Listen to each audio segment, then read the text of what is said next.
অবস্থা খুব একটা ভালো না।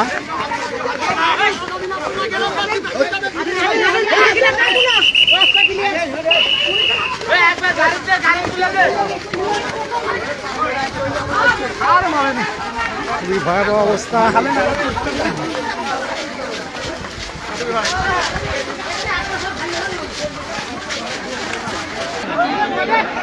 आगे मारिश ना आगे आरेकटा गोल কেউ গায়ে হাত দিবে না, কেউ গায়ে হাত দিবে না, এক জায়গায় হাত দিবে। রাস্তা ক্লিয়ার করো, রাস্তা ক্লিয়ার করো।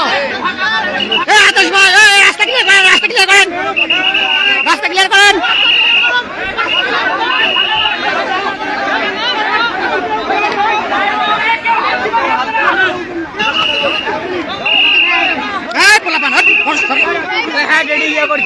আবার কেসে আচ্ছা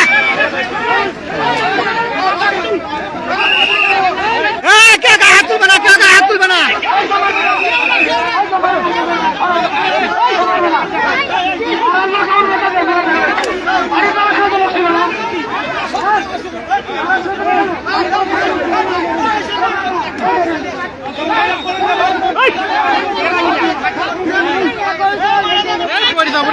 আগে রাস্তা ক্লিয়ার করো, রাস্তা ক্লিয়ার করো।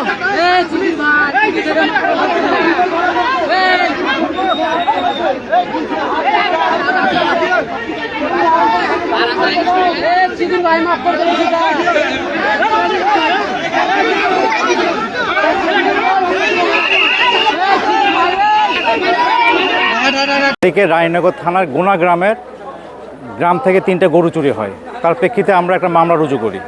এই 10 তারিখের পরের থেকে আমরা বিভিন্ন তথ্য উপাত্তর মাধ্যমে আমরা জানতে পারি যে এরা সিন্ডিকেট দলের একটা সদস্য। এরা আজকেও একটা অপ্রীতিকর একটা ঘটনা ঘটার জন্য, যে কোনো একটা জায়গায় চুরি করার জন্য, বিশেষ করে বগুড়া জেলায় চুরি করার জন্য এরা ঐক্যবদ্ধ হয়ে বগুড়া জেলার উদ্দেশ্যে তারা রওনা করছে। এটা আমরা মোবাইল ট্র্যাকের মাধ্যমে আমরা জানতে পারি, তাদের মোবাইল সংগ্রহ করে।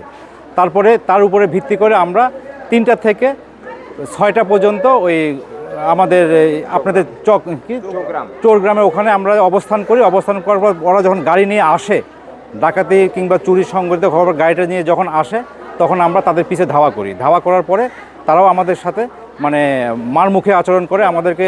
আমরা যখন নামি যেখানে, তখন আমাদেরকে গাড়ি দিয়ে চাপা দেওয়ার চেষ্টা করে।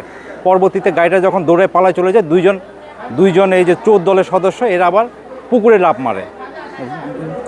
কচুরিপনার এখানে পুকুরে লাফ মারে। আমরা আবার গাড়ির পিছনে চেষ্টা করি, গাড়িটা খুব দ্রুত গতিতে চলে যায়। পরবর্তীতে আমরা এখানে আসে জনগণের মাধ্যমে জানতে পারি যে এখানে 2জন চোর গাড়ি থেকে লাফ মারে কচুরিপনার ভিতরে আসছে। আমরা পরবর্তীতে স্থানীয় চেয়ারম্যান তলব করি, আমাদের সিংড়া থানা প্রশাসনকে তলব করি, তারপরে ফায়ার সার্ভিসকে তলব করি।